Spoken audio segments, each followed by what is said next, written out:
in a post-secondary context since about 2007. I was at UT first and then Western. And one of the very first things that I was engaged in at University of Toronto was assessing writing skills in a pharmacy program, actually, in a pharmacy intake program, which was done in conjunction with Robert Gillespie Academic Skills Center at U of T. And the idea behind this program was to assess whether or not incoming pharmacy students had the writing skills necessary to make sure that they didn't kill somebody if they were interpreting or writing a prescription. And so that was the first time I ever learned how to assess, for example, writing challenges like dyslexia, or identify key patterns in writing problems, things like lack of verb-subject agreement. And had a group of people around me, colleagues, who were really, really concerned about a decline in writing quality in incoming post-secondary students, which is a trend that we know exists. And we can perhaps discuss later what all the reasons for that are, but there's an issue with incoming student quality in terms of writing, but there's also some challenges around how universities are addressing writing as a key skill. And I think perhaps we have too much data now to even talk about that refers to the fact that they're not necessarily learning even as they go through university. You've probably seen all the reports about employers saying students don't have critical thinking skills, they can't troubleshoot, and they can't write.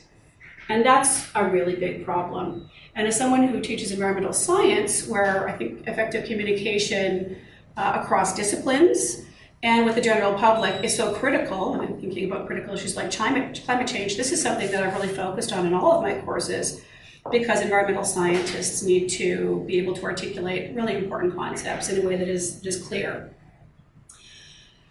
Now, we have W-listed courses at SFU, everybody knows that, so a W course is one that has a significant writing component, but how we set up that writing assignment, how we assess it, and whether it adds value to that student's learning experience is highly variable. And some of the feedback I've received over the years from my undergraduate students here and at my previous two institutions was that they'll write an essay, they'll get a grade on the essay, they won't know why they got that grade, they don't necessarily think the grade aligns with their skills, and then they'll move on from there, and it's just a hoop that they jump through. And perhaps this explains part of why we're not seeing the significant skills improvements in some students through university. Of course, we all know the notable exceptions. I think I wrote reference letters for 5 notable exceptions in the past 2 months for grad school. But if we want to incorporate writing into our courses in a way that has more value and meaning, in a way that actually creates learning, that creates improvement in skills, then we need to do it in a way where we have, first of all, initial assessments of skill level, and then later assessments, opportunities for improvement in the same tasks. And we need to make that process approachable and fun if we can, and also help the students see what the value of it is. So I'm going to talk just about a few tips and ideas that I've had about writing in my courses, and these are a selection, and I'm happy to talk about more afterwards and share some tools. And also, I would love to hear your thoughts on how you're incorporating writing into your courses and how to strengthen it. I just realized that we didn't do a little quick intro so you get a sense of who's in the room. And well, let's do that. Yeah, just really quickly. What maybe question around writing that interests you?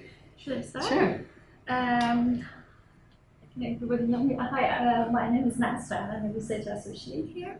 I joined Faculty of Environment a year ago. Thanks for being here. Okay.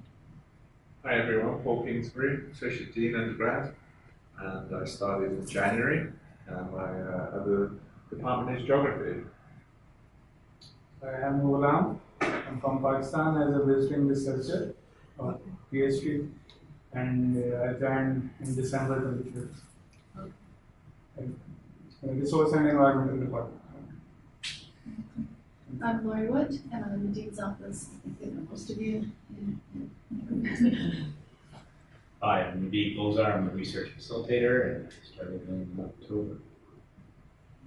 I'm a postdoc at Urban Studies, but then I teach a course in geography now. And I'm from Finland, so I'm really happy to kind of hear more how things work here. So it's all like teaching in Canada is really new to me.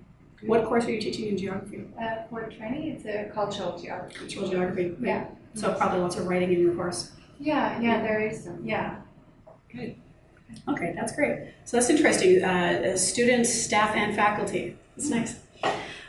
So I'm going to go through a little bit in terms of things, tips, and tools that I use in my classes and methods that I use. And please don't hesitate to stop me and ask a question. One of the things that I like my students to recognize and put across right off the bat in any course that has a writing component is that good writing is not just about writing, it's about clear thinking. So when we read a good piece of writing, we don't want to actually think about the writing. We just want to get the ideas that they're putting across. We want to hear the story. We want there to be organized thought. At the end, we want to go, yeah, that makes sense. We don't want to actually be distracted by the fact of writing quality being good or bad. And in science and in scholarly pursuits in general, we want students to include accurate information and express it clearly. This is sort of our objective, right? And undergraduates, if they're not doing their own independent research, the format this takes ultimately is a literature review, right? So I just developed a writing course for second year students, which is a series of exercises which scaffold towards a literature review and then transform it into something like a poster. To get students through these steps, iterative steps, that the first objective of which is to stop them from thinking that writing is so scary. Because writing is scary. Students face that blank page and they think, I just have to start writing. And that's actually not the way they have to write. They can write in steps that make it easy for them to take off small pieces, and it's a much less intimidating process. We don't have to have spontaneous generation of ideas. So we want them to be thinking about what good writing is and how to value it. And the first thing I do with my students is actually to let them identify the value of writing. That is, they don't start by writing, they start by reading and identifying what writing is good, why it's good, what are the things about the writing that they're reading is good or bad. Now, how do we do this with students? You have to do this in a really concrete way, and I'm going to repeat this a few times, but I do a lot of in-class exercises. Doing exercises like this as homework is not very effective. You want to have guided participatory exercises in a classroom setting so that you can guide students through this work.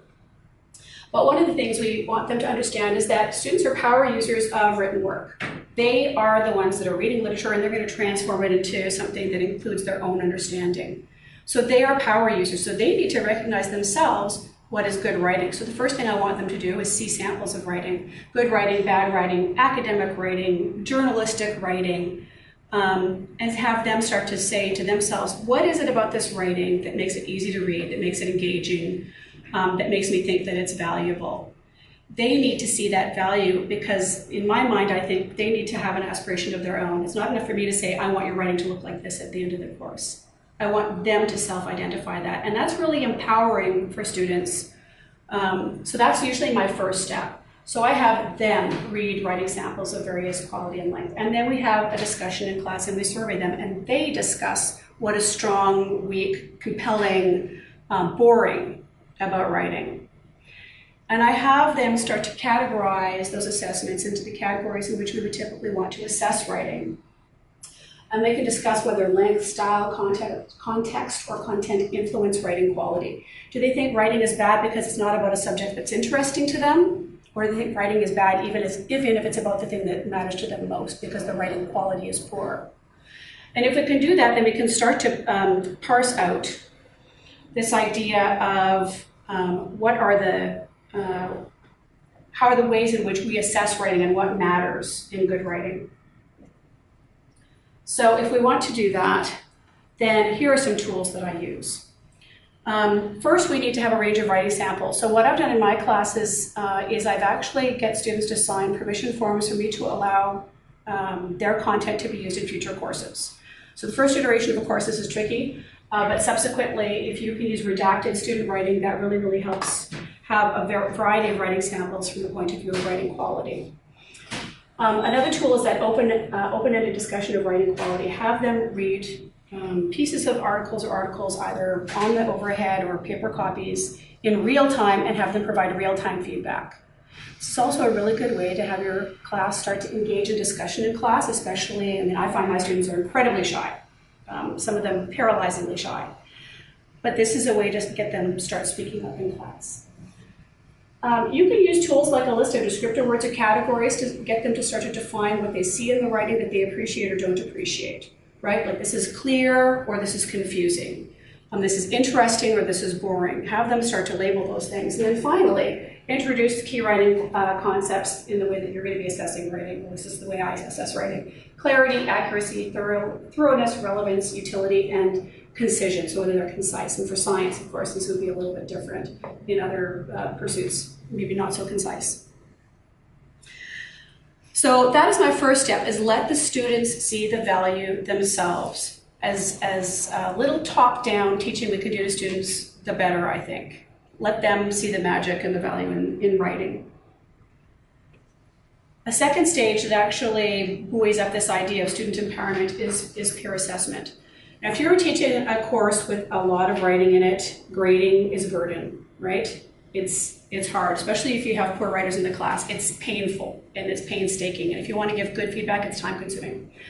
Peer assessment is one way to not only reduce your workload purely selfishly, but also the value of peer review is not just for the student being reviewed, it's for the reviewer as well. Seeing other examples of student work is something that most students never get to do until they get to upper level courses or graduate school. You're working in a blind alley. And it's really important for students to see where they exist on some spectrum, right? So there's a benefit to them. Anonymity is important if we're going to do peer assessment, but I would suggest that because peer review is a key part of the academic process, for example, publishing in a journal, that reducing anonymity over the term is valuable, but you have to have buy-in for that. So I start with redacted work, and then I go to work that actually is labeled, and it becomes helpful.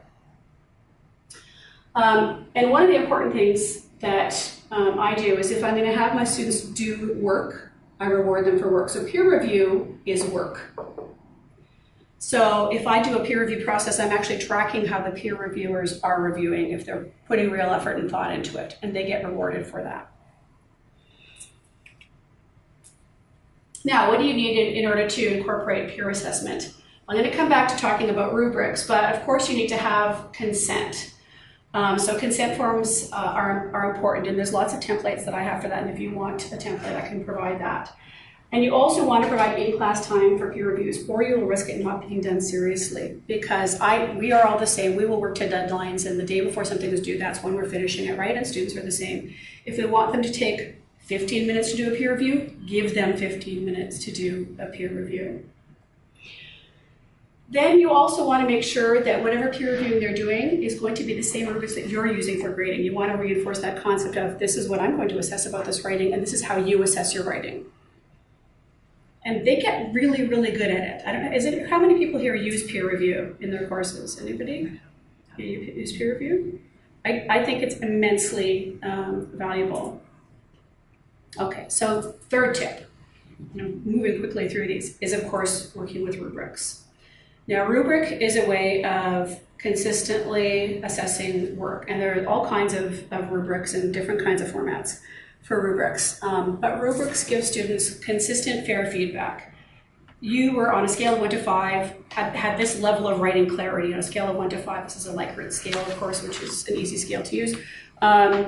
You accurately represented the papers that you were reviewing. All of those things are important, and that feedback, we can grade an assignment pretty quickly and give feedback on that assessment without having to make a lot of notes. And if your rubric is good and if your rubric is informative, they get a lot of information back, which is valuable. So good rubrics keep grading consistent, comparable, fair, and meaningful, and useful. Bad rubrics don't do much good for anybody. But a good rubric will clarify expectations and reduce anxiety. So, how do we incorporate rubrics? One of the things that I found is really beneficial, of course, is that you give them the rubric in advance of the assignment. The rubric is not a mystery. You say, here's the way I'm going to be assessing you. This is what I'm looking for. Because that gives them the reassurance of being on a level playing field. We're all being assessed the same way. And if you give it to them with the assignment instructions, I tell them, go through this rubric before you submit. Self-assess. Think how well you're doing in all of these areas. This gives them a kind of empowerment, some autonomy, to be as good as they can be. and it gives them a sense of responsibility about it.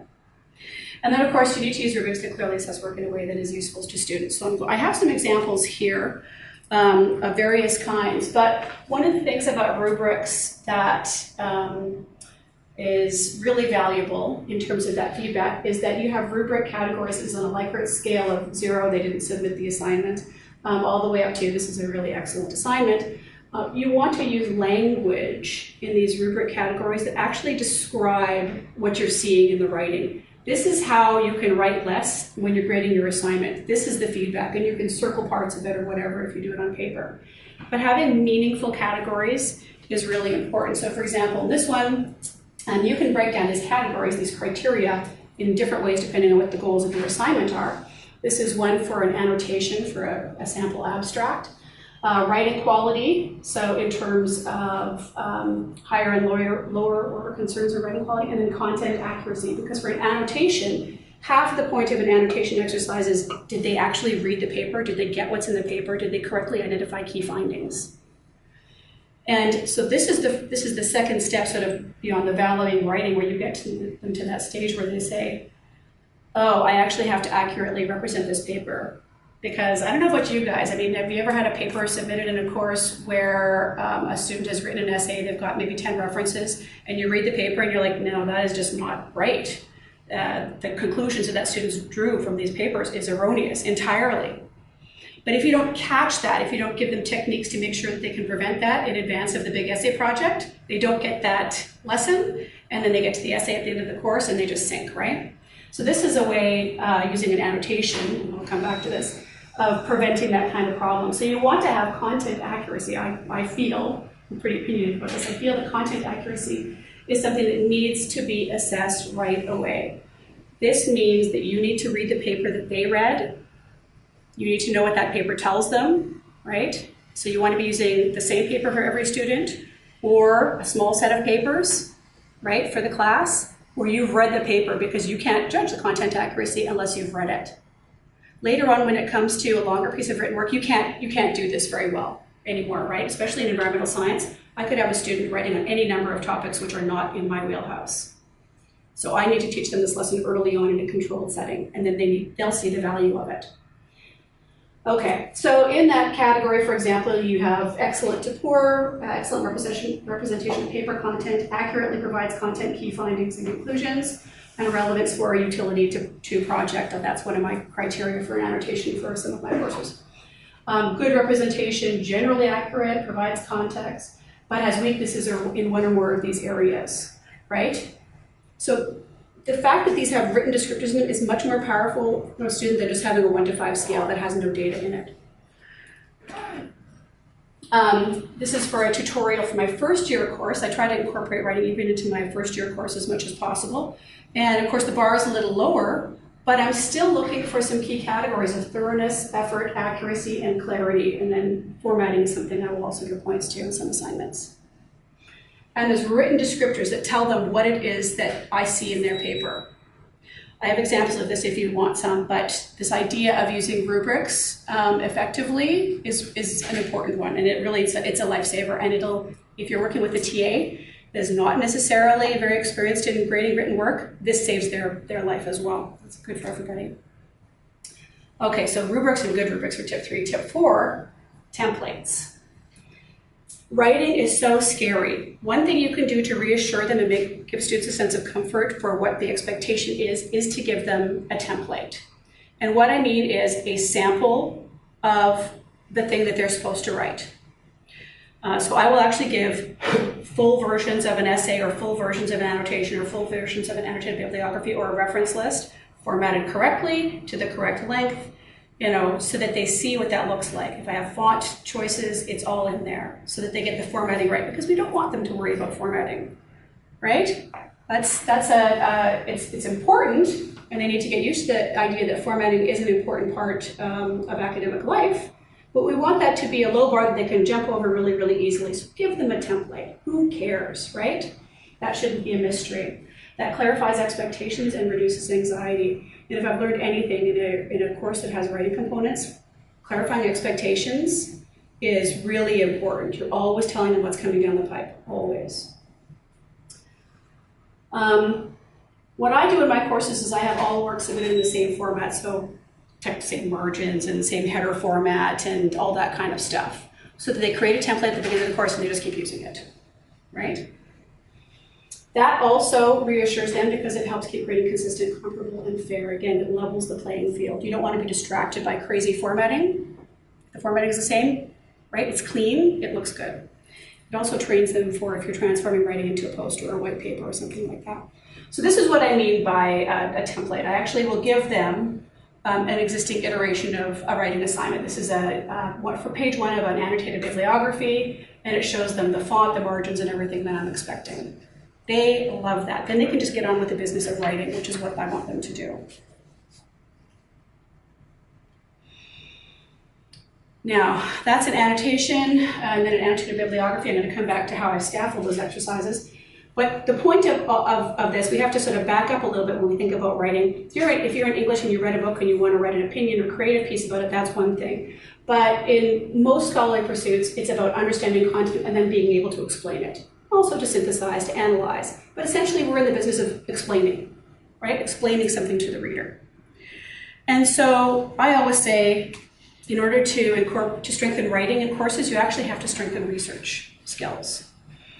So one of the first tasks I do in a course is I actually make sure that they are trained in the meaningful review and analysis of literature.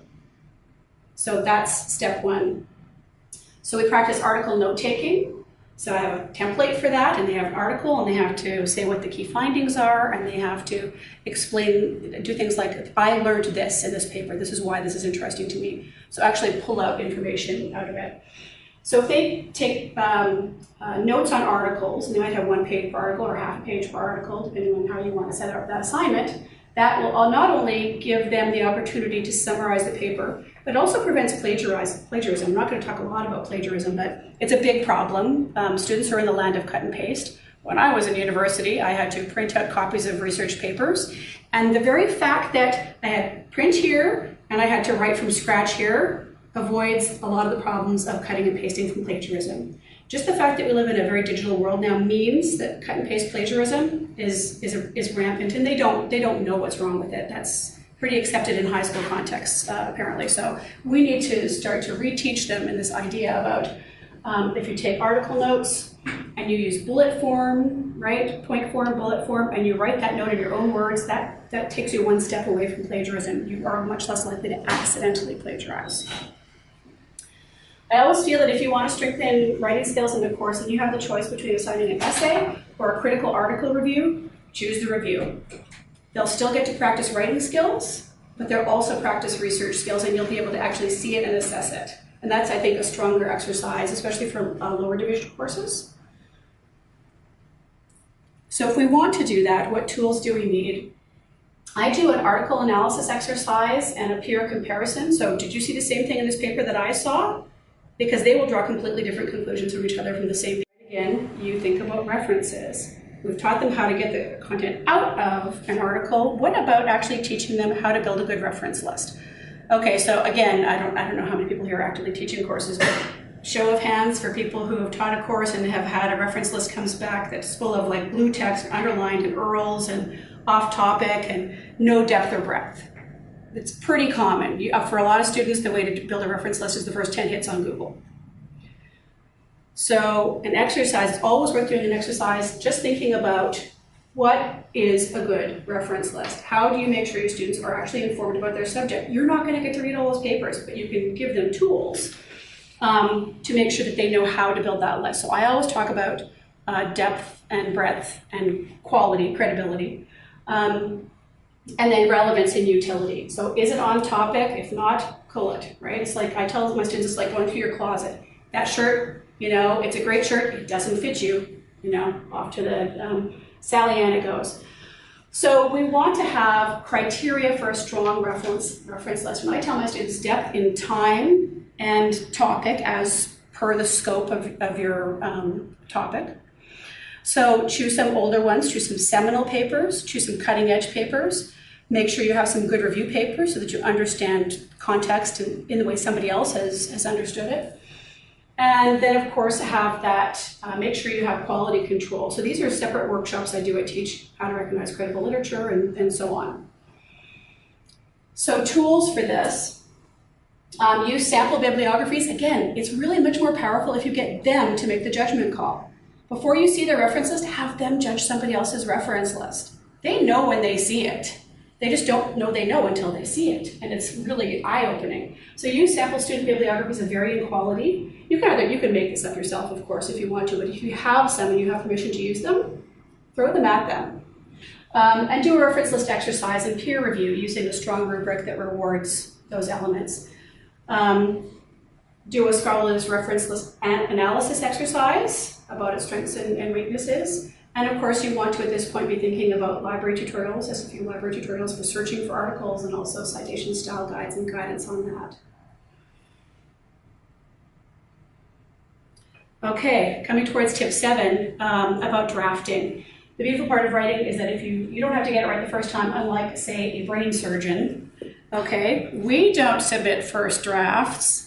They shouldn't be judged entirely on their first drafts. If we want to measure improvement, and if we're measuring learning, one of the ways to do that is improvement. So you give them an exercise, you give them feedback, they give a revised version. It only makes sense. And if as teachers we're serious about teaching and learning, that's where we're supposed to be aiming. We're aiming for measurable improvement. So I never do any major assignments without drafting, and I even redraft minor assignments. Now, I have the luxury of doing that in a writing intensive course, and other courses we don't have that luxury. But even if we build smaller assignments with redrafting and never get to the full essay, that's still really powerful. So if we want them to improve, we need to give them that opportunity. So drafting is a great way to measure and reward improvement. And even if the student started off in an F and they ended up in a D, that's huge improvement, and we get to tell them that. For some courses, I've actually only given the marks for the better version, right, for the redraft version. If it's a significant improvement, and you can set a criteria, 20% improvement, I drop the other mark and I give you this mark, right? You can make choices like that to reward that as well. So I use drafts, and the good thing about peer review and drafts fitting together is if you were to having to mark, drafts and revisions of all the assignments, you'd exhaust yourself. You wouldn't have time to do anything else. That's where peer review and TA and instructor rubrics come into play. You want to make sure that redrafts of smaller exercises are not too far apart in time, so 1 week, then the next week, right? These are short exercises. A paragraph this big, that is not a burden on a student to redraft in 1 week's time. Whereas you need more time for the longer exercises.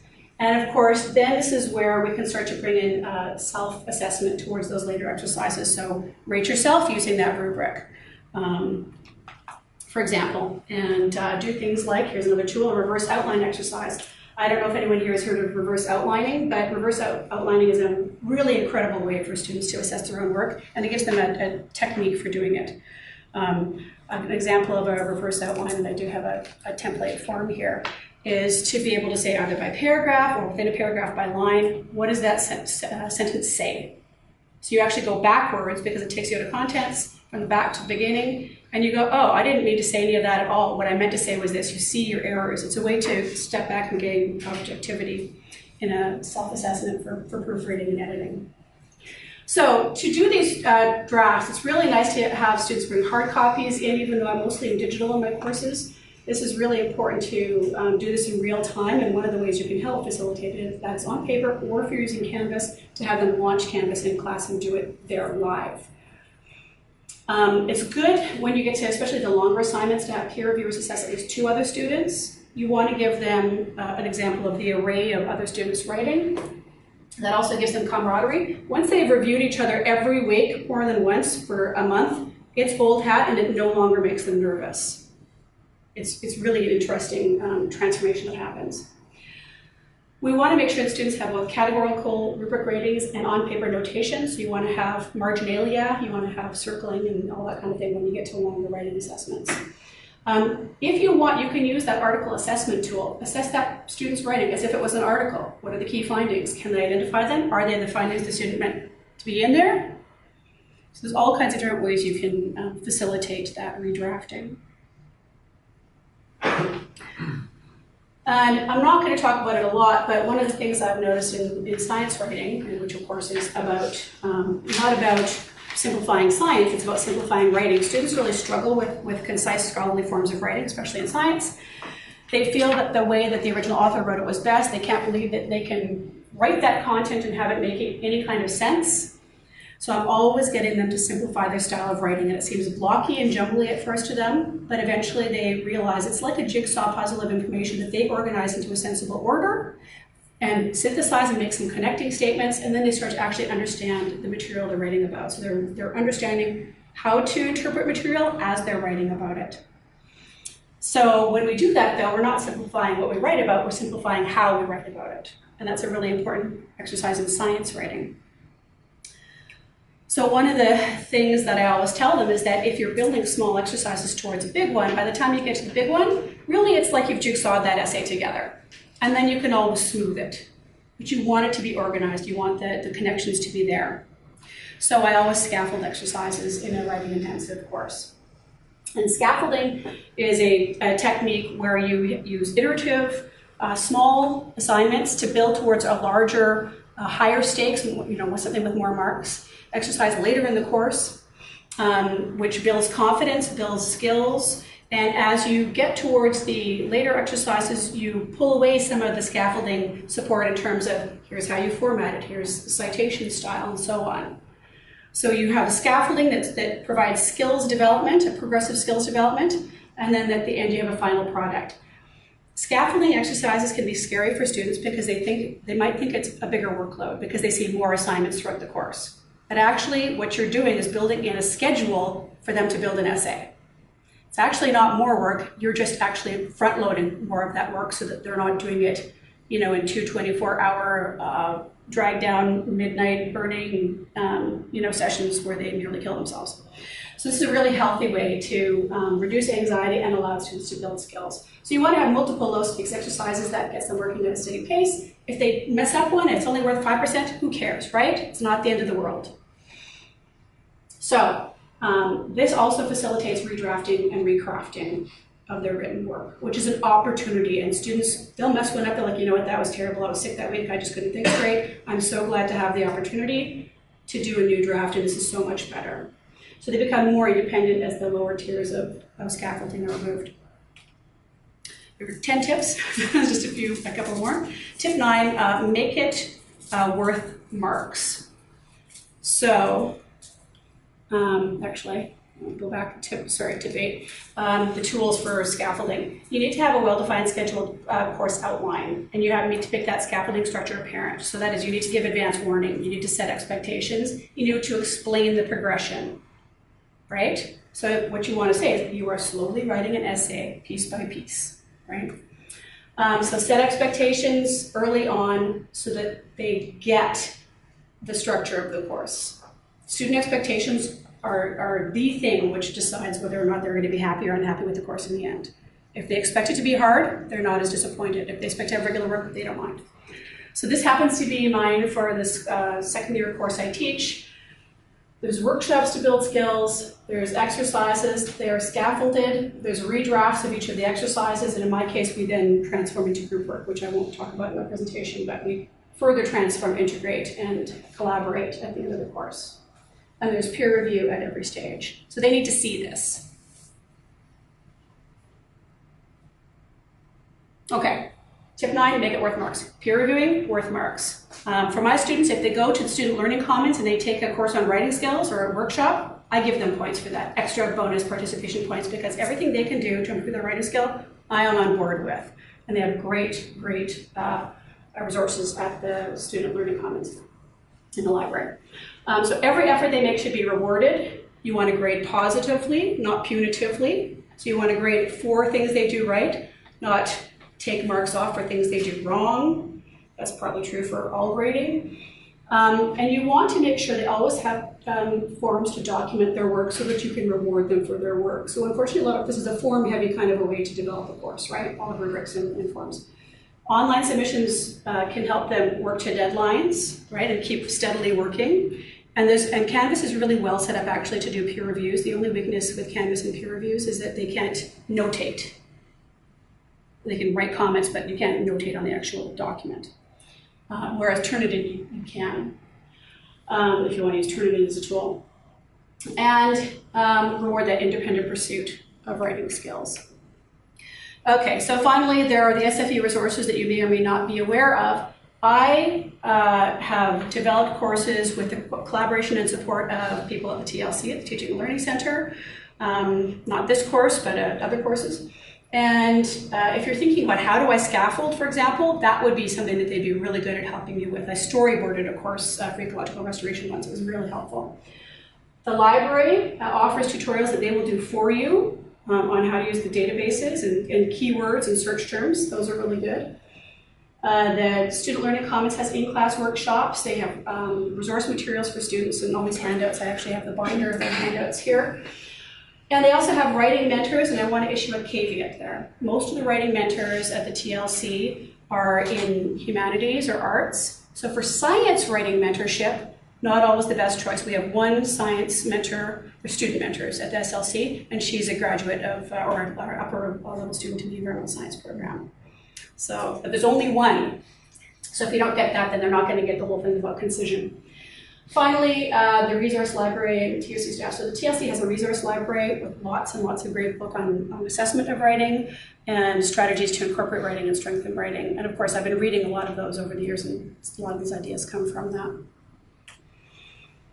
Once students have mastered that art of effective literature review, which is that core essay assignment, you can transform it into presentations, to posters, to white papers, to different kinds of formats. So I scaffold into that as a next step in my courses, in those that I have the time to do it. And the knowledge that they have, the skills that they develop in writing are really, really empowering. If they know the value of university writing and they know they're getting better at it, they really, really feel good about themselves. And the comments I get from my writing exercises and these courses I'm doing is that nobody else has ever shown them anything like that. Nobody showed them how to citation style. Nobody has shown them how to do a reverse outline. They're completely new. So clearly, not many faculty members are doing it, and I hope we do more of it, but I understand why we can't too. So considering that, I want to now maybe move to dialogues and think about things that we can discuss together. And these are just some ideas that we've suggested earlier on. Or we can talk about some of the things I've talked about, and if you have ideas, I always think every time I give a talk, I learn as much as I share. So thank you for listening to me, and maybe you can share some thoughts with me. That's great. Yeah, thanks, Marnie.